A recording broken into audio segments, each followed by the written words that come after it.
बाहर खड़े होकर पहले देखना चाहती थी कि रूम में क्या सिचुएशन है, और अंदर जाने के पहले वो पूरी प्लानिंग के साथ तैयार रहना चाहती थी। मिस रूपाली, वो डॉक्टर ने हकलाते हुए रूपाली की बात का जवाब देने की कोशिश की। इसके बाद वो हिम्मत जुटाते हुए बोला, मुझे लगा कि मिस्टर रिकी मिस्टर शशांक के साथ बहुत सालों से हैं, तो डॉक्टर अपनी बात पूरी भी नहीं कर पाया था कि तभी उसको टोकते हुए रूपाली ने कहा, आप गलत हैं। मिस्टर शशांक एक बहुत ही प्राइवेट इंसान है। वो कभी भी नहीं चाहेंगे कि उनका डॉक्टर इतनी कैजुअली उनके मेडिकल रिकॉर्ड्स ऐसे ही किसी इंसान के साथ डिस्कस करे। एक डॉक्टर होने के नाते आपको ये बात समझ आनी चाहिए। आपको कोई हक नहीं है कि आप किसी भी पेशेंट की कोई भी कॉन्फिडेंशियल जानकारी ऐसे ही किसी को भी दें। इसके साथ आपको ये भी नहीं भूलना चाहिए कि आप इतने सालों से मिस्टर शशांक के अंडर काम कर रहे हैं। तो क्या आज तक आपको उनके बारे में या उनके काम करने के तरीके के बारे में कुछ भी समझ नहीं आया? आपको तो ये बात ज्यादा बेहतर तरीके से पता होनी चाहिए थी। मेरा भाई मिस्टर शशांक के साथ ही बड़ा हुआ है। अगर डॉक्टर हमारे साथ मिस्टर शशांक की हालत के बारे में कुछ डिस्कस भी करना चाहते हैं या हमारे साथ कोई इन्फॉर्मेशन शेयर करना भी चाहते हैं, तो आखिर इसमें क्या गलत है? अंकिता ने रोते रोते रूपाली की बात का जवाब देते हुए कहा। इसके बाद उसने अपनी बात को आगे बढ़ाते हुए रूपाली से कहा, हम दोनों ही मिस्टर शशांक की हालत को लेकर बहुत ज्यादा कंसर्न हैं। इसके अलावा मैं भी यहीं पर हूँ मिस्टर शशांक की पर्सनली केयर करने के लिए। इसीलिए जरूरी है कि मुझे मिस्टर शशांक के बारे में एक एक बात पता होनी चाहिए। अंकिता ने अपनी आंखों में भरे हुए आंसुओं को अपने रुमाल से डैप करके पोंछते हुए कहा। ज्यादा रोने की वजह से अंकिता की आंखें काफी सूज गई थी। मिस्टर शशांक की पर्सनली टेक केयर करने के लिए? सिमरन ने अंकिता की बातों को रिपीट करते हुए पूछा। जैसे ही सिमरन की धीमी आवाज कमरे में गूंजी, पूरे रूम में सन्नाटा छा गया और जो भी टेंशन रूपाली और अंकिता के बीच में चल रही थी वो भी फिलहाल के लिए रुक गई। और इसके बाद सिमरन रूम में घुसी और चलकर रूपाली के बगल में जाकर खड़ी हो गई। सिमरन के चेहरे पर उसकी वही हमेशा रहने वाली स्माइल थी। इसके बाद सिमरन ने कहा, मुझे लगता है मैंने शायद कुछ गलत सुन लिया है। क्या आप मेरे लिए अपनी बातों को दोहरा सकती हैं मिस अंकिता? जैसे ही अंकिता ने सिमरन की बातें सुनी, उसकी आंखों में एक ऑब्वियस सा शॉक दिखाई देने लगा, मगर उसने तुरंत अपने एक्सप्रेशन को ठीक करते हुए सिमरन की तरफ देखा। हालांकि अंकिता के फेस के एक्सप्रेशन में जो भी हल्के फुल्के बदलाव हुए थे उन्हें सिमरन पहले ही देख चुकी थी। सिमरन और रूपाली की तेज नजरों से छोटी से छोटी बात छुपाना बिल्कुल नामुमकिन था। मगर इससे पहले कि अंकिता सिमरन की बात का कोई जवाब दे पाती, डॉक्टर ने बीच में बोलते हुए कहा, मिस सिमरन, आप यहाँ पर क्यों आई हैं? क्या आपको नर्स ने बताया नहीं कि आपको 2 दिन के लिए बेड रेस्ट करना जरूरी है? एक्सक्यूज मी, मगर क्या मैं आपको जानती हूँ? सिमरन ने डॉक्टर से पूछा और इसके बाद वो रिकी और अंकिता को इग्नोर करते हुए उनके बगल से होती हुई शशांक के बेड के पास पहुंच गई। इसके बाद सिमरन ने डॉक्टर से कहा, अगर यहाँ पर आपका काम खत्म हो गया हो तो प्लीज आप यहाँ से चले जाइए। मिस सिमरन, डॉक्टर ने सिमरन के पास जाकर कहा। इसके बाद उसने सिमरन से कहना चाहा, मैंने आपको क्लियरली कहा है कि सिमरन ने डॉक्टर को बीच में ही टोकते हुए कहा, आपका काम अब यहाँ पर खत्म हो गया है। मिस्टर शशांक अब एक बेटर और स्टेबल कंडीशन में है। अब आप यहाँ से जा सकते हैं। मिस सिमरन, मुझे लगता है आपको अपने रूम में वापस जाकर थोड़ा आराम करना चाहिए। इस समय आपके लिए डॉक्टर की एडवाइस को सुनना ही बेस्ट रहेगा, अंकिता ने धीरे से सिमरन से कहा। इसके बाद अंकिता ने सिमरन से कहा, डॉक्टर जो कुछ भी कह रहे हैं आपकी भलाई के बारे में सोच कर ही कह रहे हैं। आप प्लीज चिंता मत करिए, मैं यहाँ पर रहकर मिस्टर शशांक का अच्छी तरह से ख्याल रखूंगी।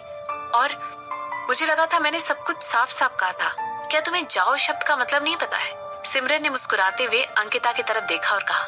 सिमरन का चेहरा बहुत ही शांत नजर आ रहा था, लेकिन उसकी टोन में जो सार्काज्म था वो साफ नजर आ रहा था। इसके बाद अपनी बात को आगे बढ़ाते हुए सिमरन ने, मेरा मंगेतर किसी सीरियस घबराने वाली सिचुएशन में नहीं है और वो इस समय शांति से सो रहा है। हो सकता है ज्यादा शोर करने की वजह से उसकी नींद खुल जाए। जब सिमरन ने शशांक को अपना मंगेतर कहा तो ये सुनते ही रूपाली के कान एकदम से खड़े हो गए और उसके चेहरे पर एक बड़ी सी मुस्कुराहट आ गई। मंगेतर? क्या उसे गलत चीजें तो नहीं सुनाई दे रही थी? कहीं ऐसा तो नहीं था कि उसके बॉस मिस्टर शशांक वाकई में सिमरन के साथ लास्ट स्टेज तक पहुंच गए? रूपाली अपने ख्यालों की दुनिया में इतनी ज्यादा खोई हुई थी कि वहां पर उस कमरे में जो कुछ भी हो रहा था उस सिचुएशन पर वो ठीक से रिएक्ट ही नहीं कर पाई। मिस सिमरन, इस समय मिस्टर शशांक का इम्यून सिस्टम बहुत कमजोर है और उन्हें बहुत ज्यादा अटेंशन और ध्यान की जरूरत है। उन्हें इस समय बेहद अच्छे तरीके से केयर चाहिए। आपको खुद इतनी चोट लगी हुई है, आप अपना ध्यान तो ठीक से नहीं रख पा रही हैं। तो फिर आप मिस्टर शशांक की जिम्मेदारी कैसे उठाएंगी और आप उनको प्रॉपर तरीके से ख्याल कैसे रखेंगी? और तब क्या होगा अगर आपकी वजह से उनकी हालत और बिगड़ गई? अगर आपकी वजह से वो और ज्यादा इन्फेक्टेड हो गए तो? कहीं ऐसा ना हो कि आप उनकी मदद करने के बजाय उन्हें और नुकसान पहुंचा दें। अंकिता ने सिमरन से बिना डरे अपने रीजन के साथ अपनी बात उसके सामने रखी।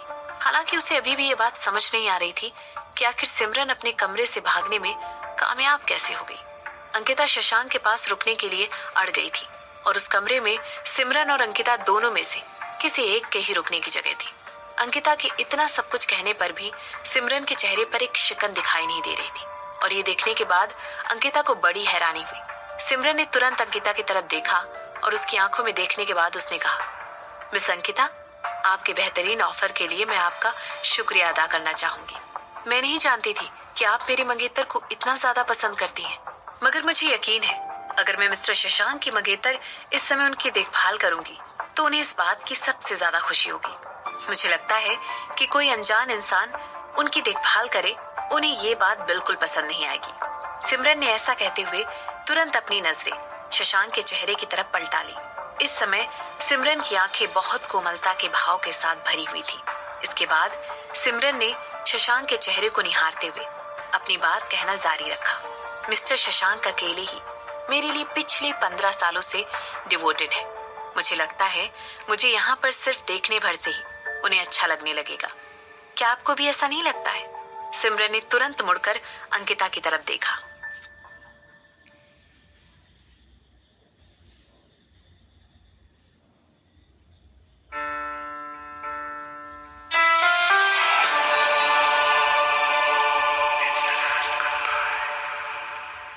सिमरन की बातें सुनकर अंकिता को काफी गुस्सा आ गया। दरअसल अंकिता बाहर रुककर शशांक के साथ समय बिताना चाहती थी, लेकिन सिमरन ने उसे साफ शब्दों में बाहर जाने के लिए कह दिया। अंकिता सिमरन से लड़कर उसे जवाब देना चाहती थी, लेकिन तभी उसके भाई रिकी ने अंकिता का हाथ पकड़ा और उससे कहा, चलो यहाँ से चलते हैं अंकिता। मिस सिमरन बिल्कुल सही कह रही है, मिस्टर शशांक की मंगेतर है। मिस सिमरन ही शशांक सर की देखभाल करे, वही सबके लिए अच्छा होगा। आखिर ये उनका हक है। अंकिता ने पलटकर अपने भाई को एक गुस्से से भरा लुक दिया और इसके बाद उसने झटक कर अपना हाथ रिकी से छुड़वा लिया। वो हमेशा से जानती थी कि उसका भाई इस काम में कभी भी उसकी मदद नहीं करेगा, लेकिन इस वक्त कम से कम उसे सिमरन को समझाने के लिए अंकिता का साथ जरूर देना चाहिए था।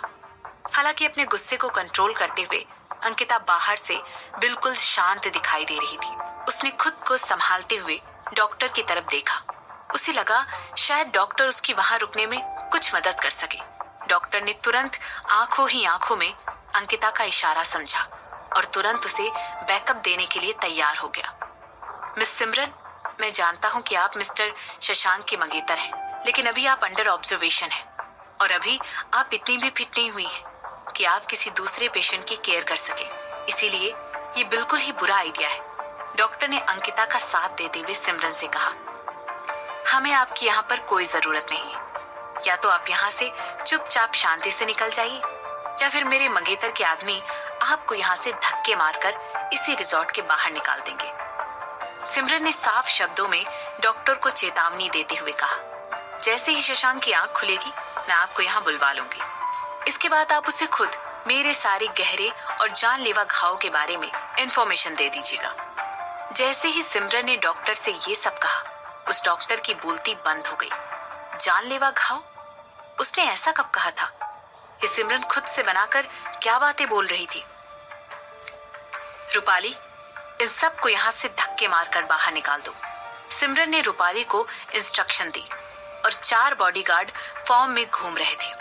इसके बाद वो खुद शशांक के बेड के बगल में रखे हुए काउच पर बैठ गई। अंकिता ने देखा इतना सब कुछ कहने और करने के बाद भी सिमरन वहां से हिली तक नहीं। अब अंकिता के पास वहां से जाने के अलावा और कोई चॉइस नहीं बची थी। अंकिता ने अपने जबड़े को गुस्से में कसकर बंद किया और सर उठाकर इतराकर उस कमरे से चली गई। इसके अलावा वो और कर भी क्या सकती थी। उससे जितना बन पड़ा उसने सिमरन से कहने की कोशिश की। अब इसके अलावा वो और कह भी क्या सकती थी। सिमरन ने उसकी इतनी बड़ी इंसल्ट की थी। उसने अंकिता को शशांक की लाइफ में एक स्ट्रेंजर तक कह दिया था। इसके अलावा उसने बार बार अंकिता को इस बात का एहसास भी दिलाया कि शशांक उसे 10 सालों से भी ज्यादा से जानता है, पसंद करता है, यहाँ तक कि उससे प्यार करता है। अंकिता ने अपने मन में ठान लिया था कि वो जल्द ही सिमरन को सबक सिखाएगी। उसने मन ही मन सोच लिया था कि अगर सिमरन शशांक को उससे ज्यादा सालों से जानती है तो इसका मतलब ये नहीं कि उसने शशांक को खरीद लिया है। अंकिता, रिकी अपनी बहन के पीछे पीछे भागा और भागते भागते वो सिर्फ यही कह रहा था, जो कुछ भी तुम करने का सोच रही हो प्लीज उसे यहीं रोक दो। आखिर तुम्हें इतनी फिक्र क्यों हो रही है? तुमने तो मुझे यहाँ तक पहुंचाने में भी कोई मदद नहीं की है, तो अब तुम मेरे बारे में इतना क्यों सोच रहे हो? अंकिता ने गुस्से में अपने भाई से कहा। मुझे अभी अभी पता चला है कि उन लोगों ने ऑलरेडी नर्स को बंदी बनाकर रख लिया है।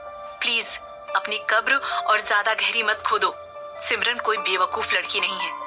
अब तक तो उसे पता भी चल गया होगा कि कोई उसे जानबूझकर शशांक से दूर रखने की कोशिश कर रहा है। रिकी ने अपनी बहन अंकिता को समझाते हुए कहा। तो क्या हुआ? अंकिता ने जवाब में रिकी से ही सवाल किया। इसके बाद अंकिता ने तुरंत लेफ्ट और राइट दोनों तरफ देखा। उसने ये जानने की कोशिश की कि कहीं कोई उन दोनों का पीछा तो नहीं कर रहा था। इसके बाद उसने रिकी से कहा, तो क्या? अगर उसे पता भी चल गया कि मैं उसे शशांक की देखभाल करने से रोक रही हूँ तो आखिर वो ये सब पता लगाने के बाद भी कर ही क्या सकती है? अंकिता, तुम आखिर ऐसे कैसे बन गई हो? रिकी ने अपनी बहन से पूछा। ऐसा पूछते वक्त रिकी बहुत ज्यादा शॉक में था। उसने अंकिता से पूछा, तुमने जो खुद की पढ़ाई की थी उन सब का क्या हुआ? तुम एक डेस्परेट औरत की तरह बिहेव क्यों कर रही हो? तुम्हें पता है क्यों? तुम्हें पता है मैं ये सब क्यों कर रही हूँ? अंकिता ने अपने भाई रिकी से कहा। इसके बाद अंकिता ने कहा, मैंने तुम्हें पहले ही बताया था जब तुमने उसे मुझसे पहली बार मिलाया था। मैं उसे तभी से पसंद करती हूँ, लेकिन तुमने मुझे उससे कभी इंट्रोड्यूस नहीं कराया। आखिर किस तरह के भाई हो तुम? तुमने मुझे यहाँ से दूर भी भेज दिया ताकि मैं शशांक से बहुत दूर हो जाऊं। अंकिता ने जो कुछ भी अपने भाई से कहा उन शब्दों में उसकी अपने भाई के लिए नाराजगी साफ दिखाई दे रही थी। अंकिता के लिए वो लव एट फर्स्ट साइट था, मगर उसके सो कॉल्ड अच्छे भाई ने हमेशा अंकिता को शशांक को अप्रोच करने के लिए डिस्करेज किया। इसके अलावा रिकी ने उसे अब्रॉड तक भेज दिया। तो क्या तुम मेरे बारे में ये सब सोचती हो, एक बुरे भाई की तरह? ऐसा पूछते हुए रिकी के चेहरे पर उदासी के भाव भरे हुए थे। इसके बाद उसने धीमी आवाज में अपनी बहन अंकिता से कहा, मैं तुम्हारे दिल को टूटने से बचाना चाहता हूँ। मैं नहीं चाहता था कि तुम उस इंसान को अपना दिल दे बैठो जो ऑलरेडी किसी को अपना दिल बरसों पहले दे चुका हो। मैं तुम्हें बचाने की कोशिश कर रहा था अंकिता। मुझे तुम्हारी प्रोटेक्शन की जरूरत नहीं है। मैं एक जवान औरत हूँ, जो मुझे चाहिए और तुम मेरा माइंड बदलने के लिए कुछ नहीं कर सकते हो। अंकिता ने गुस्से में अपने भाई से कहा और इसके बाद पैर पटककर वहां से चली गई। अंकिता को इस समय एक नए प्लान की जरूरत थी और उसे ये प्लान जल्द से जल्द फॉलो करना था। यहाँ अंकिता अपने भाई से गुस्सा थी और अब आगे वो कुछ बड़ा करने का प्लान कर रही थी और वहां पर दूसरी तरफ सिमरन के दिमाग में भी कुछ अलग ही प्लान चल रहा था। जैसे ही अंकिता, रिकी और डॉक्टर उस कमरे से निकले, सिमरन ने रूपाली से कहा, मैं चाहती हूँ कि तुम दोनों भाई बहनों के बारे में पूरी इन्वेस्टिगेशन करके पता लगाकर मेरे पास आओ। मिस सिमरन, आपका मतलब है? रूपाली ने सिमरन से चौंकते हुए पूछा। अंकिता नहीं चाहती थी कि मैं यहाँ रहूं और वो नर्स, वो मुझे बेहोश करना चाहती थी। वो ऐसा इसलिए करना चाहती थी ताकि मैं रूम छोड़कर कहीं बाहर ना निकलूं, सिमरन ने रूपाली से कहा। इसके बाद सिमरन ने अपनी बात को आगे बढ़ाते हुए कहा, मैं कोई साधु संत नहीं हूँ रूपाली। मैं एक बहुत पॉजिटिव इंसान हूँ। मैं बिल्कुल भी बर्दाश्त नहीं करूंगी अगर कोई मुझसे वो छीनने की कोशिश करेगा जो ऑलरेडी मेरा है। मैं मिस सिमरन, रूपाली ने तुरंत ऐसे रिएक्ट किया जैसे कि उसे कुछ रियलाइज हो गया हो। उसने तुरंत सिमरन से कहा, कॉन्ग्रेचुलेशन, मैं तुरंत आपके जो भी ऑर्डर हैं उन्हें फॉलो करती हूँ। सिमरन से बात करने के बाद रूपाली तुरंत वहां से चली गई। रूपाली के मन में इस समय लड्डू फूट रहे थे। जो इस समय सेलिब्रेट करना चाहती थी, मगर उसके बॉस मिस्टर शशांक अभी भी बेहोश पड़े हुए थे। रूपाली से बिल्कुल भी इंतजार नहीं हो रहा था। वो जल्द से जल्द शशांक को ये सब कुछ बताना चाहती थी। रूपाली को पूरा यकीन था कि जब शशांक को पता चलेगा तो सिमरन अब उसके बारे में क्या सोचती है और उसने क्या किया है, तो वो खुशी से झूम उठेगा। सिमरन की नजरों से रूपाली के चेहरे की एक्साइटमेंट छुपी नहीं थी। उसने रूपाली की जाने से पहले उसके चेहरे की खुशी भांप ली थी, लेकिन इस समय उसका सारा अटेंशन सिर्फ और सिर्फ शशांक पर था। शशांक का चेहरा अभी भी बेजान सा लग रहा था, लेकिन उसकी सांसें बिल्कुल नॉर्मल चल रही थी। उसे अब जल्दी उठ जाना चाहिए। इसके अलावा शशांक एक बहुत हेल्दी आदमी है। वो रोज एक्सरसाइज करता है, अच्छा खाता है, अच्छा लाइफस्टाइल फॉलो करता है। भला थोड़ा सा खून बह जाने से उसकी जान खतरे में कैसे हो सकती है। बेशक सिमरन ने अपने दिल की तसल्ली के लिए और पूरी तरह से श्योर होने के लिए अपने खुद की डॉक्टरों की टीम बुलवा ली थी। उसने अपने कनेक्शन का इस्तेमाल करके डॉक्टर्स को यहाँ पर बुलाया था। वो सारे डॉक्टर बहुत ही नामी और अपने काम में प्रोफेशनल थे। अगर वो चेक करके शशांक की हालत के बारे में सिमरन को बता दे तो सिमरन को शशांक की असल हालत के बारे में तुरंत पता चल जाता। ये सारे डॉक्टर एक अच्छे और नामी हॉस्पिटल से आने वाले थे। इस हॉस्पिटल को सिमरन की नानी की company Gill group of industries भारी डोनेशन दे दी थी। इसीलिए सिमरन को यकीन था कि ये डॉक्टर सिमरन को गुमराह नहीं करेंगे। इसके बाद सिमरन शशांक के बेड के बगल में रखी हुई टेबल पर रखी हुई घड़ी की तरफ घूरने लगी। सुबह के 5 बज चुके थे। इस बात में कोई शक नहीं था कि सिमरन को बहुत थकान महसूस हो रही थी, लेकिन पता नहीं किस वजह से सिमरन का दिमाग अभी भी इस थकान के चलते बहुत एक्टिव था। क्या वो शशांक के वापस उठने के लिए एक्साइटेड थी या वो उससे शादी करने के लिए एक्साइटेड थी? हो सकता है उसे थोड़ा थोड़ा दोनों ही बातों के लिए एक्साइटमेंट था। ऐसा सोचते हुए सिमरन के चेहरे पर एक छोटी सी स्माइल आ गई थी। इसके बाद वो धीरे से काउच पर लेटने लगी और इसके बाद कब उसकी आंख लग गई उसे पता ही नहीं चला।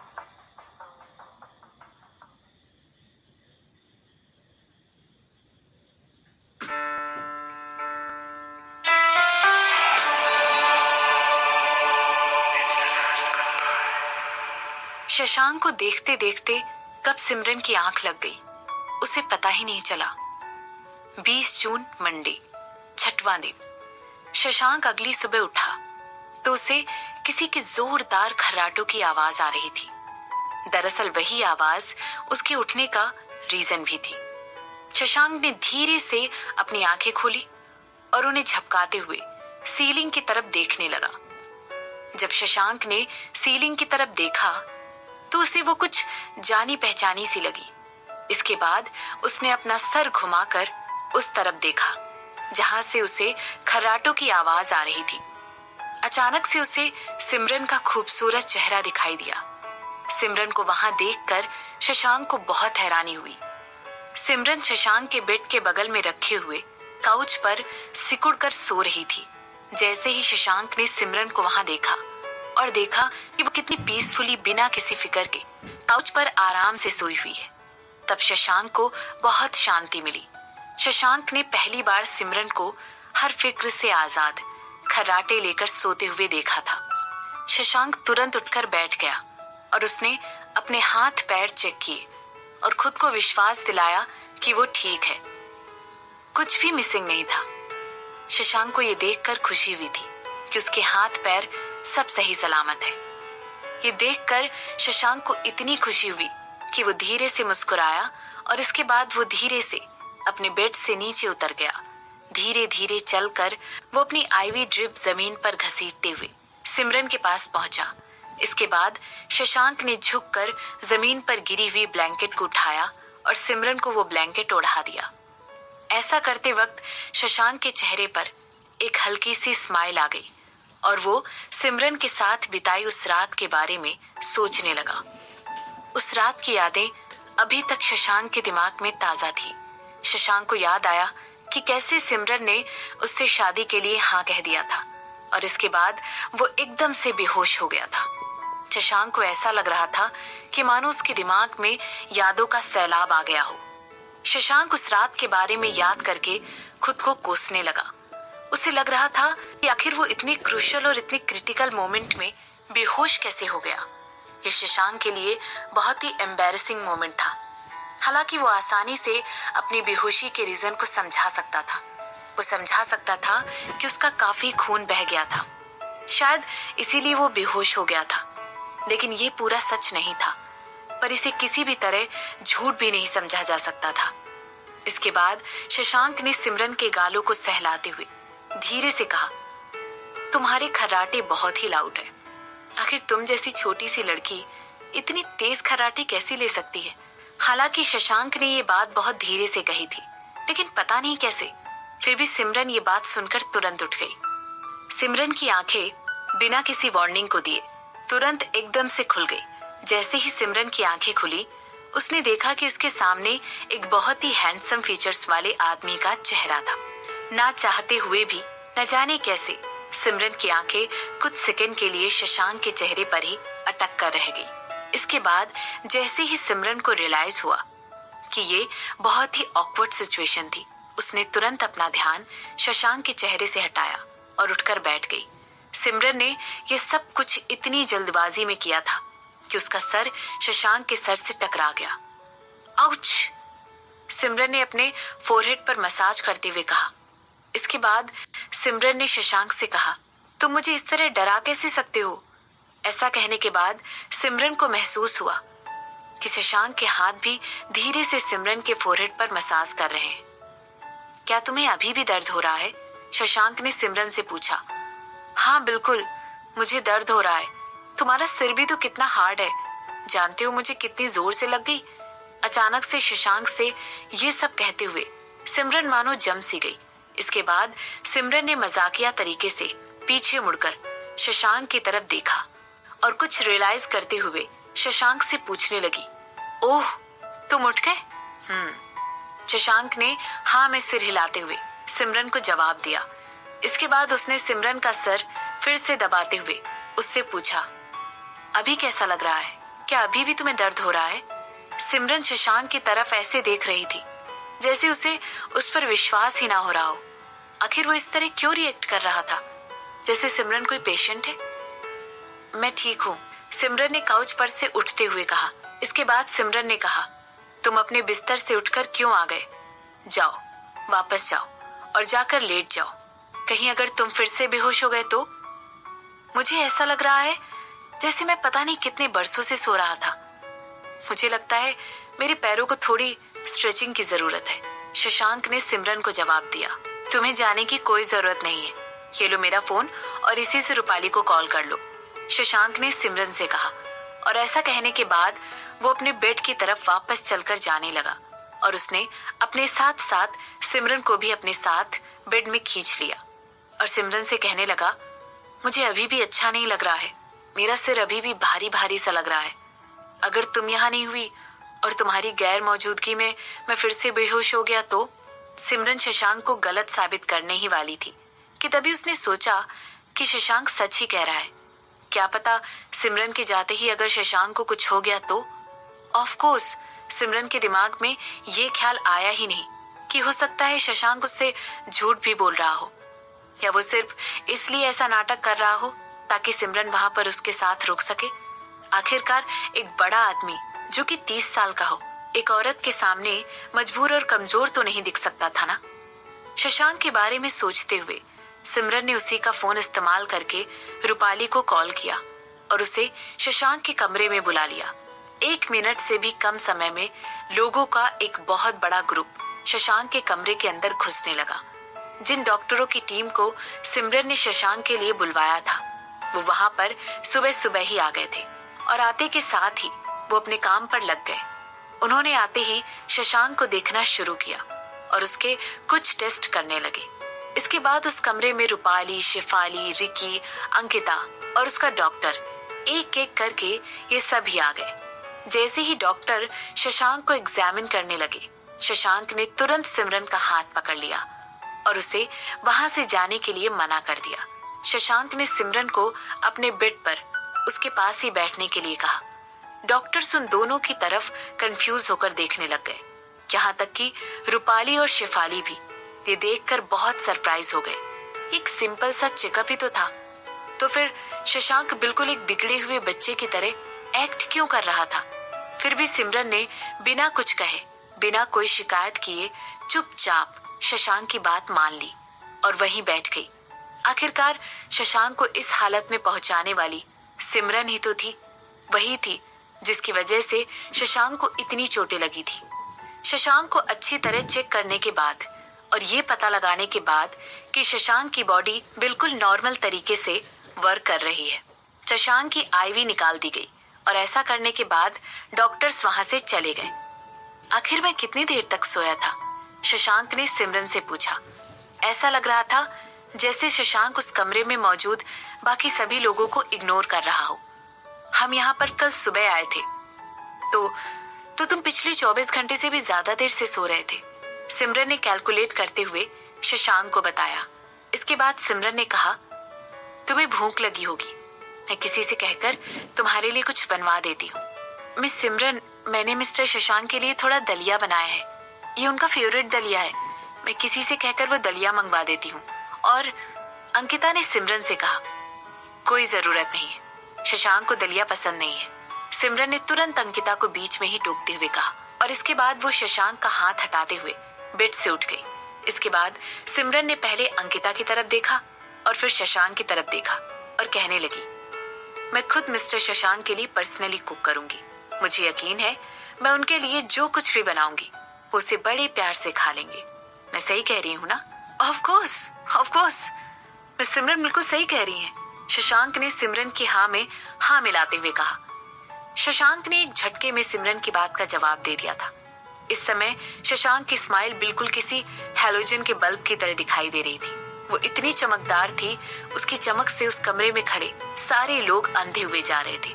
आखिर सिमरन उसके लिए खुद अपने हाथों से कुक करने वाली थी। शशांक के लिए बिल्कुल किसी सपने के सच होने की तरह था। मगर मिस्टर शशांक को दलिया खाना बहुत पसंद है, वो अंकिता ने अपनी बात पर अड़े रहकर कहा। जब मैंने कह दिया मिस्टर शशांक को वो नहीं पसंद है, तो मेरे कहने का मतलब ये है कि वो उस इंसान को पसंद नहीं करते हैं जिसने वो दलिया बनाया है। आखिर मैं अपने मंगेतर को किसी अनजान इंसान का बनाया हुआ कुछ भी कैसे खाने दे सकती हूँ? सिमरन ने अंकिता से कहा। ऐसे कहते हुए सिमरन की टोन बहुत स्वीट थी, लेकिन उसके शब्द इतने कठोर थे कि ऐसा लग रहा था कि अंकिता के चेहरे पर किसी ने एक जोरदार मुक्का मार दिया हो। सिमरन की आंखों में अंकिता के लिए नफरत साफ दिखाई दे रही थी। जैसे ही अंकिता ने सिमरन की बातें सुनी, उसका चेहरा ही उतर गया। फिर वो मंगेतर और अनजान वाला किस्सा, सिमरन जानबूझकर अंकिता के जख्मी दिल पर नमक छिड़क रही थी।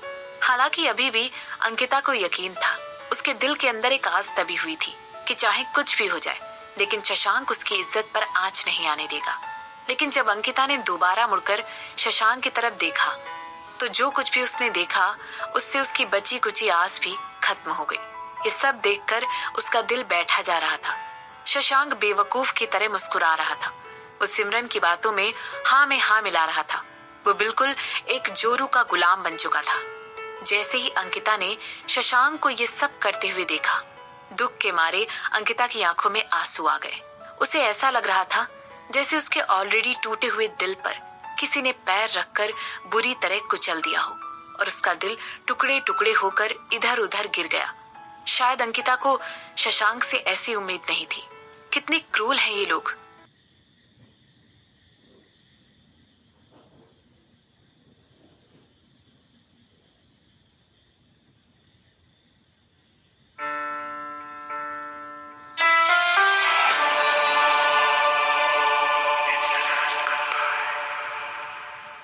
शशांक अब उठ चुका था और सिमरन ये देखकर बहुत खुश थी। सिमरन ने सोचा शशांक को भूख लगी होगी, इसलिए उसने शशांक के लिए सूप बनाया और सिमरन ने शशांक को अपने हाथों से सूप पिलाना शुरू किया। जैसे ही शशांक ने एक चम्मच सूप टेस्ट किया, सिमरन ने तुरंत उससे पूछा, क्या तुम्हें ये सूप अच्छा लगा? बहुत अच्छा है, शशांक ने तुरंत हाँ में सिर हिलाते हुए कहा। इसके बाद उसने कहा, मुझे और चाहिए। सिमरन को ये सुनकर बहुत खुशी हुई। इसके बाद उसने शशांक को एक और चम्मच सूप पिलाते हुए कहा, ठीक है, चलो थोड़ा सा और सूप पी लो। इसके बाद सिमरन ने पीछे मुड़कर रूपाली से कहा, ये लो रूपाली, तुम भी थोड़ा सा सूप पी लो, मैंने बहुत सारा बनाया है। मुझे लगता है ये तीनों लोगों के लिए काफी होगा। रूपाली ने सिमरन की बात का जवाब देते हुए कहा। ठीक है। इसके बाद रूपाली मुस्कुराई और उसने सिमरन के हाथ से बहुत पोलाइटली गर्मा गर्म सूप का बोल ले लिया और उसे लेकर टेबल पर बैठ गई। रूपाली सोचने लगी कि सिमरन बहुत ही दयालु है कि उसने अपने और शशांक के अलावा किसी तीसरे के बारे में भी सोचा। शशांक सर कितने। रूपाली ये सब कुछ सोच रही थी कि अचानक सूप पीते के साथ ही उसके मुंह से निकला सॉल्टी। जैसे ही रूपाली ने थोड़ा सा सूप चखा, उसका चेहरा तुरंत लाल हो गया। दरअसल सूप में इतना तेज नमक था कि उसे पीते ही रूपाली को ऐसा लग रहा था कि मानो उसके टेस्ट बड्स पर नमक का हमला हो गया हो। आह! इस बात में कोई शक नहीं था कि शशांक ने रूपाली को सूप लेने से मना नहीं किया। शायद यही वजह थी और वहां रूपाली को लग रहा था कि उसके बॉस शशांक का दिल कितना बड़ा है कि उसने रूपाली के साथ सूप शेयर किया। हो सकता है शशांक चाहता था कि रूपाली भी टेस्ट करके सूप का मजा ले। ये सब सोचते हुए रूपाली ने एक बार अपनी नजर अपने बॉस शशांक की तरफ घुमाई। शशांक अभी भी आराम से बैठकर बड़ी खुशी के साथ सिमरन के हाथ का बनाया हुआ सूप पी रहा था और वहां रूपाली बैठकर ये सोच रही थी कि आखिर शशांक बिना किसी एक्सप्रेशन के साथ वो सूप कैसे इतनी आराम से पी रहा था। सूप कैसा था रूपाली? क्या तुम्हें अच्छा लगा? सिमरन ने मुस्कुराते हुए पूछा। ऑफ कोर्स मिस सिमरन, ये मेरा आज तक का बेस्ट सूप है। रूपाली ने तुरंत झूठ बोलते हुए सिमरन की बात का जवाब दिया और इसके बाद वो फिर से बेमन से वो सूप पीने लगी। सिमरन धीरे से मुस्कुराते हुए रूपाली और शशांक की तरफ देख रही थी और सोच रही थी कि ये दोनों कितने अच्छे हैं कि सिमरन का दिल दुखाने के बजाय उसे खुश करने में लगे हुए थे। सिमरन ने मन ही मन कहा, इन दोनों को तो ऑस्कर मिलना चाहिए। सिमरन को पहले लगा कि सूप का एक चम्मच पीने के बाद ही शशांक कोई ना कोई बहाना बनाकर आगे उसे पीने से मना कर देगा, मगर उसने ऐसा नहीं किया। यहाँ तक कि उसने उस सूप को पीते समय एक बार भी ऐसा मुंह नहीं बनाया जिससे सिमरन को लगे कि उससे सूप अच्छा नहीं लग रहा है, बल्कि वो तो लगातार स्पून पर स्पून बिना रुके पिए जा रहा था। यहाँ तक कि उसने सिमरन को कॉम्प्लीमेंट तक किया। सिमरन मन ही मन हंसते हुए अपना सर हिला रही थी। क्या वो कुछ ज्यादा ही लकी नहीं थी कि उसे अनजाने में ही एक ऐसा पति मिल गया जो उसे भगवान की तरह पूजता है। सिमरन को अच्छी तरह पता था कि अगर सिमरन शशांक को प्यार से जहर भी खिला दे तो भी वो उसे हंसते हंसते खा लेगा और एक बार भी उसे खाने में हिचकेगा नहीं। यही सब सोचते हुए सिमरन ने तुरंत कहा, चलो ठीक है, अब तुम दोनों ऐसा प्रिटेंड करना बंद करो कि सूप बहुत अच्छा बना है। रूपाली, जाओ और जाकर शशांक के लिए कुछ अच्छा सा खाने के लिए बनाकर लेकर आओ, और हाँ, थोड़ा जल्दी बनाना। पर क्यों? मुझे सूप इतना अच्छा लग रहा है, अभी मैं और पीना चाहता हूँ। शशांक ने तुरंत सिमरन की बात को काटते हुए कहा। मुझे खाना बनाना नहीं आता है, सिमरन ने तुरंत शशांक की आंखों में देखते हुए कहा। इसके बाद उसने कहा, मेरे हाथ का बनाया खाना तुम्हें और ज्यादा बीमार बना देगा, इसीलिए मैंने तुम्हारी सेक्रेटरी से दूसरा खाना लाने को कहा। सिमरन के चेहरे के सीरियस एक्सप्रेशन देखकर शशांक ने एक आह भरी और सिमरन के पहले दिए हुए इंस्ट्रक्शंस पर हाँ कहकर सिर हिला दिया। शशांक को कहीं ना कहीं ये बात पता थी कि सिमरन उसे अपने हाथों से बनाया हुआ सूप आगे नहीं पीने देगी। उस समय शशांक को बहुत ज्यादा भूख लग रही थी, मगर उसके पास अपनी सेक्रेटरी के कुछ बनाकर लाने का वेट करने के अलावा और कोई चारा भी तो नहीं था। क्या तुम मुझसे नाराज हो? शशांक ने सिमरन से पूछा। दरअसल सिमरन उससे आंख मिलाना अवॉइड कर रही थी। शशांक तुरंत सोचने लगा, फिर ऐसा क्या हुआ होगा जिसकी वजह से सिमरन उससे इतनी नाराज है? मगर आखिर सिमरन नाराज कैसे हो सकती थी? शशांक ने तो उसे कॉम्प्लीमेंट किया था। इस समय तो शशांक बहुत ही अच्छे मूड में था।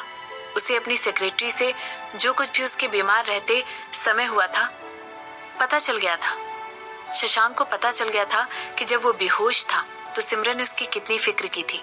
उसने ये भी सुना था जब शशांक बेहोश था तो किस तरह सिमरन ने सबको बताया कि वो उसकी मंगेतर है, और किस तरह उसने सबको ये भी बताया कि शशांक उसके लिए कितना पॉजिटिव है। क्या शशांक के लिए ये सब कुछ बिल्कुल एक सपने के सच होने की तरह नहीं था? सिमरन ने एका भरते हुए शशांक से कहा, अब दोबारा मुझसे कभी झूठ मत बोलना। जैसा कि तुम्हें दिख रहा है मुझे खाना बनाना नहीं आता है, तो क्या तुम अब भी मुझसे शादी करने के लिए तैयार हो? सिमरन ने बिना ये सोचे कि सवाल कितना स्टूपिड है, शशांक से डायरेक्टली ये सवाल पूछ लिया। सिमरन के लिए जानना बहुत जरूरी था कि शशांक वाकई में उससे प्यार करता है या नहीं। वो ये जानना चाहती थी क्या वाकई में शशांक उसके लिए सीरियस है। सिमरन बिल्कुल नहीं चाहती थी कि वो अपना सब कुछ इस रिलेशनशिप में इन्वेस्ट कर दे और उसे बाद में पता चले कि अब वो आगे उस रिलेशनशिप को निभा नहीं सकती है क्योंकि शशांक ही उसके बारे में सीरियस नहीं है। तुम किस बारे में बात कर रही हो? अगर मुझे खाना बनाने वाला चाहिए होता तो मैं किसी शेफ से शादी करता ना। शशांक ने हंसते हुए सिमरन की बात का जवाब दिया। सही बात है। सिमरन ने हाँ में सिर हिलाया। इसके बाद सिमरन ने कहा, तो फिर चलो उस बारे में बात करते हैं जो कुछ भी उस रात हुआ था।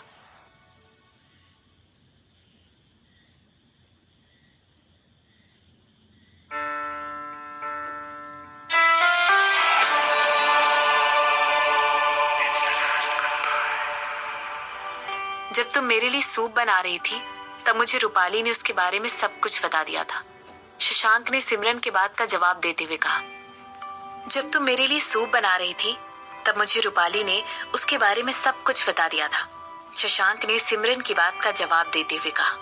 इसके बाद शशांक ने कहा, रूपाली ने मुझे बताया कि तुम्हें वो ड्राइवर कहीं नहीं मिला, लेकिन कुछ भी सही तरीके से पता नहीं लग पाया कि आखिर उस एक्सप्लोजन के लिए कौन जिम्मेदार था। हाँ, ये बिल्कुल सही है और मुझे यकीन है कि कोई ना कोई तुम्हारी जिंदगी के पीछे पड़ा हुआ है।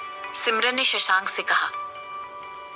नहीं सिमरन, मेरी नहीं बल्कि तुम्हारी जान के पीछे पड़ा हुआ है, शशांक ने सिमरन को करेक्ट करते हुए कहा।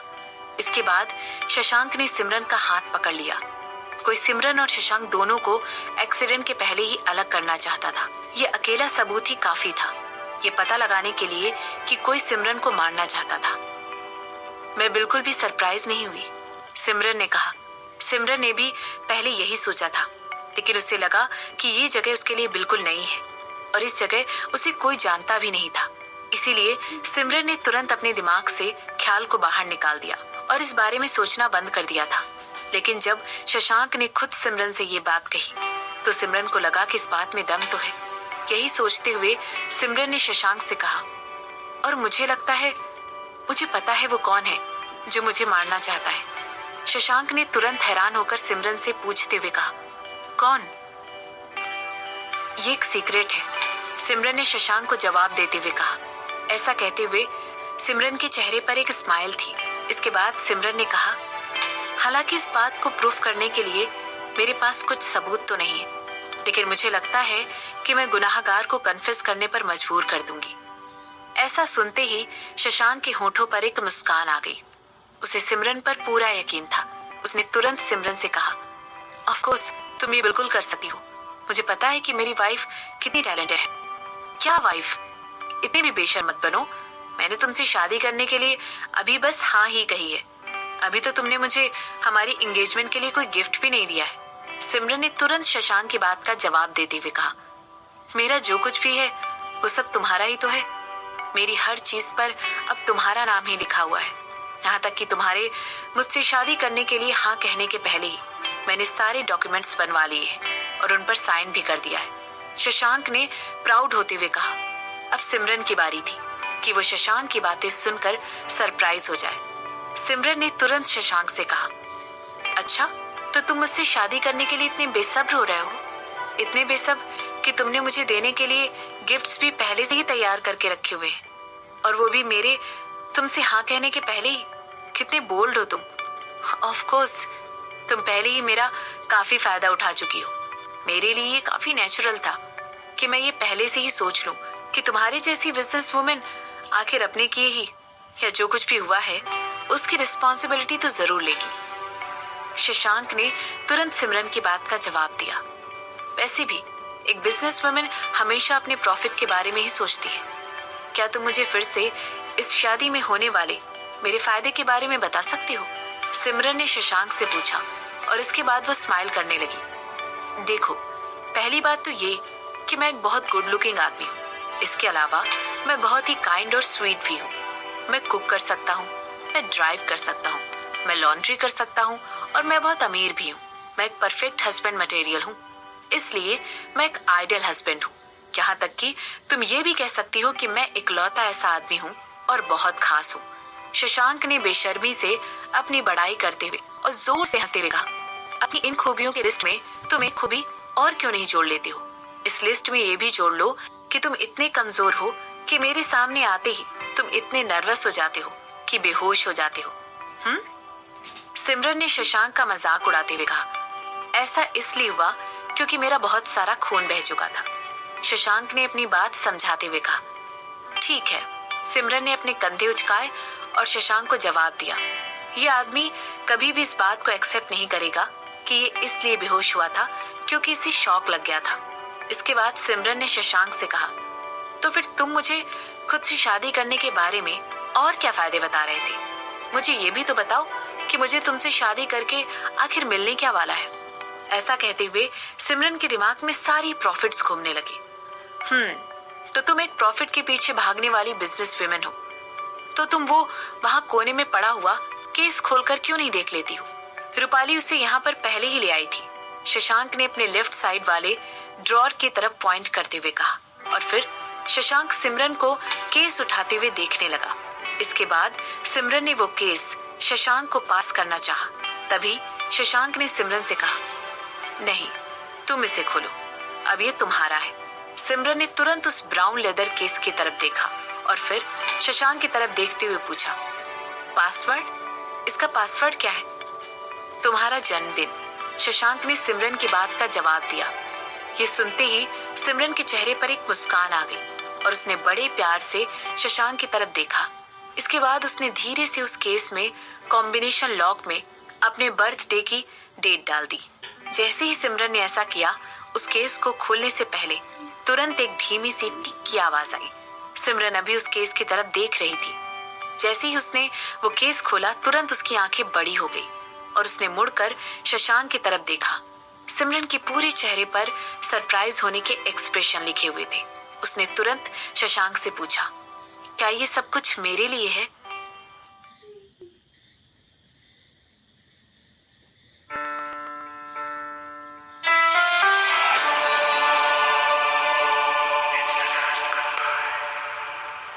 सिमरन ने जैसे ही वो केस खोला, उसके अंदर एक छोटा सा बॉक्स था। वो बॉक्स चमकते हुए ब्लैक लेदर का बना हुआ था। उस बॉक्स में न जाने ऐसा क्या था कि सिमरन का पूरा ध्यान अचानक से उसी बॉक्स पर गया। सिमरन ने तुरंत वो बॉक्स उठाया और उसे खोलने लगी। जैसे ही सिमरन ने उस बॉक्स को खोला, उसके अंदर 3 अंगूठी रखी हुई थी। उन तीनों अंगूठियों में से 2 अंगूठियां ऐसी दिखाई दे रही थी जैसे कि वो एक जोड़े में आई हो। ऑब्वियसली वो वेडिंग बैंड्स थी। लेकिन जो लास्ट अंगूठी थी वो व्हाइट गोल्ड से बनी हुई थी। उस अंगूठी के बीचों बीच एक सेंटर पीस की तरह बेहद खूबसूरत सा कुशन शेप का नीले रंग का स्टोन लगा हुआ था। उस स्टोन की चारों तरफ बहुत सारे छोटे छोटे चमकते हुए डायमंड लगे हुए थे। ये किस तरह का स्टोन है? क्या ये सफायर है? सिमरन ने शशांक से पूछा। ये ब्लू डायमंड है। मैंने ये रिंग बहुत साल पहले बनवाई थी। क्या तुम्हें ये अच्छी लगी? शशांक ने सिमरन से पूछा।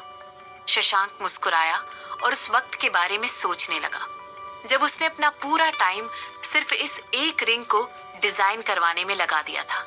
हर बार वो उसके डिजाइन से सेटिस्फाइड नहीं थी, इसलिए उसने एक अच्छे कारीगर को काम पर रखकर उस रिंग को बनवाया था। सिमरन शशांक के सवाल के जवाब में मुस्कुरा दी और इसके बाद उसने उस रिंग के बारे में शशांक से कुछ भी नहीं पूछा। इसके बाद सिमरन ने वहां रखे हुए पेपर देखना शुरू कर दिया। उन पेपर्स में से ज्यादातर डॉक्यूमेंट्स स्टॉक सर्टिफिकेट थे जो कि बहुत बड़ी और जानी मानी कंपनियों के थे।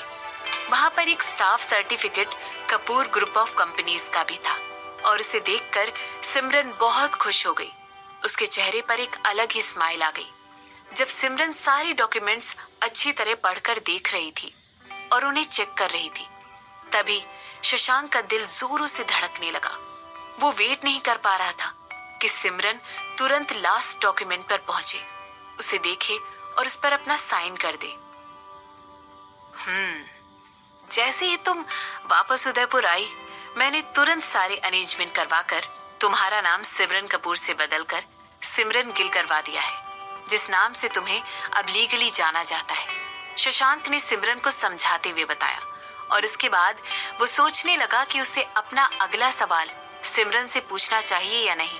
फिर उसने कहा, मैं क्या कह रहा था, क्या तुम वो लास्ट डॉक्यूमेंट भी चेक करके उसे साइन कर सकती हो? इसके बाद शशांक मन ही मन सोचने लगा, वो लास्ट डॉक्यूमेंट ही तो सबसे इंपॉर्टेंट है। ओके, सिमरन ने शशांक की बात का जवाब दिया और तुरंत बाकी सारे डॉक्यूमेंट छोड़कर उस लास्ट डॉक्यूमेंट पर पहुंच गई। जैसे ही सिमरन ने उसे देखा, उसका चेहरा देखने लायक था। उसके पूरे चेहरे पर सरप्राइज के एक्सप्रेशन थे। दरअसल वो डॉक्यूमेंट एक मैरिज सर्टिफिकेट था। इसके बाद सिमरन ने कहा, तुमने ये कब बनवा लिया? मैंने ये मैरिज सर्टिफिकेट तभी बनवा लिया था जब तुमने मुझे खुद को मनाने के लिए 30 दिन का समय दिया था। शशांक ने सिमरन की बात का जवाब दिया। बड़े कॉन्फिडेंट हो तुम? सिमरन ने अपने आईब्रोज उठाते हुए कहा, मैं जानता था कि धीरे धीरे मैं तुम्हें मना ही लूंगा। ये कॉन्फिडेंस नहीं है, बस मैं जानता हूँ कि तुम मुझे मना नहीं कर सकती हो। मैं जानता हूँ कि तुम भी मुझसे दूर नहीं रह सकती हो। शशांक ने सिमरन को जवाब दिया और इसके बाद अपने ही कहे हुए शब्दों पर जोर से हंसने लगा। अभी कुछ दिनों पहले की ही तो बात है जब सिमरन शशांक से दूरी मेंटेन कर रही थी, लेकिन शशांक को पूरा विश्वास था कि वो सिमरन को हाँ कहने पर मजबूर कर देगा। उसे सिर्फ कुछ समय चाहिए था जो कि वो सिमरन के साथ बिता सके। जितना ज्यादा वो सिमरन के साथ समय बिताता, उतना ज्यादा ही वो उसके करीब आता जाता। ये सब सोचते हुए शशांक ने सिमरन से कहा, इस डॉक्यूमेंट को साइन कर दो और मेरी बन जाओ, मिसेस सिमरन शशांक वर्मा बन जाओ। ऐसा कहते हुए शशांक के चेहरे पर एक बड़ी सी स्माइल आ गई। उसे देखकर ऐसा लग रहा था जैसे उसकी खुशी का कोई ठिकाना ही नहीं था। बिना कुछ भी बोले सिमरन ने एक पेन उठाया और तुरंत मैरिज सर्टिफिकेट पर अपना नाम लिख दिया। इसके बाद सिमरन ने कहा, मैं वापस जाकर बाकी सारे जरूरी डॉक्यूमेंट्स रूपाली को दे दूंगी ताकि वो जल्द से जल्द इस प्रोसीजर को शुरू करवा सके। जैसे ही शशांक ने देखा कि सारे लीगल मैटर और फॉर्मेलिटी कंप्लीट हो चुकी है, शशांक ने तुरंत रिंग के बॉक्स को उठाया और उसमें से 2 रिंग निकालकर जल्दी से सिमरन की उंगलियों में पहना दी। एक रिंग एंगेजमेंट रिंग थी और दूसरी उन दोनों का वेडिंग बैंड था। शशांक से इंतजार नहीं हो रहा था कि वो पूरी दुनिया को चिल्ला चिल्ला कर बता सके कि सिमरन अब उसकी हो चुकी है। हालांकि ये सब कुछ इतनी जल्दी और अचानक से हुआ था, लेकिन फिर भी सिमरन को बिल्कुल भी बुरा नहीं लगा, बल्कि वो अंदर ही अंदर बहुत सेटिस्फाइड फील कर रही थी। आखिरकार उसका होने वाला पति ना सिर्फ एक गुड लुकिंग आदमी था, बहुत ज्यादा हैंडसम था, बल्कि वो बहुत कैपेबल इंसान भी था। इसके अलावा वो उसे बिल्कुल किसी क्वीन की तरह ही ट्रीट करता था।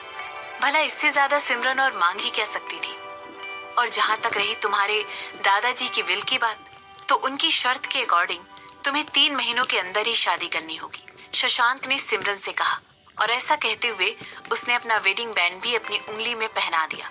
इसके बाद उसने कहा, तब तुम किसी रिलेशनशिप में नहीं थी और तब भी तुमने मेरा प्रपोजल ठुकरा दिया था। आखिर उस शर्त को पूरा करने के लिए तुम किससे शादी करने की सोच रही थी? अपने फ्रेंड फरहान से। सिमरन ने तुरंत से शशांक की बात का जवाब दिया। ये सुनकर तुरंत शशांक का मुंह बन गया। तो वो ऑलरेडी किसी और से शादी करने की प्लानिंग कर रही थी। तो क्या यही रीजन था कि उसने तुरंत ही शशांक से उससे शादी करने के लिए पूछने पर भी हाँ नहीं कहा था? शशांक ने तुरंत ही अपने दिमाग में एक नोट बना लिया। उसने सोचा कि उसे जल्द से जल्द इस फरहान से मिलकर बात करनी होगी। तो क्या उसने तुमसे शादी करने के लिए हाँ कह दिया था? शशांक ने सिमरन से पूछा। नहीं, मुझे चांस ही नहीं मिला कि मैं उससे इस बारे में बात कर सकूं, लेकिन मुझे यकीन है कि वो मेरी बात आसानी से मान जाता, खासकर तब जब मैं उससे उसके बिजनेस में इन्वेस्ट करने के लिए कहती या फिर मैं उसे कुछ पैसे दे देती। ये कोई बड़ी बात थोड़ी ही ना है, सिमरन ने शशांक की बात का जवाब देते हुए कहा। ऐसे कहते हुए सिमरन ने अपने कंधे उचकाते हुए अपना हाथ ऊपर करके लाइट में अपने हाथ की अंगूठियों को देखा और ऐसा करते हुए वो अंगूठियों की मेकिंग की और उनके तराशे जाने की तारीफ करने लगी। इसके बाद सिमरन ने कहा, लेकिन अब जबकि मैं तुमसे शादी कर रही हूँ तो ये सब बातें मायने नहीं रखती है ना?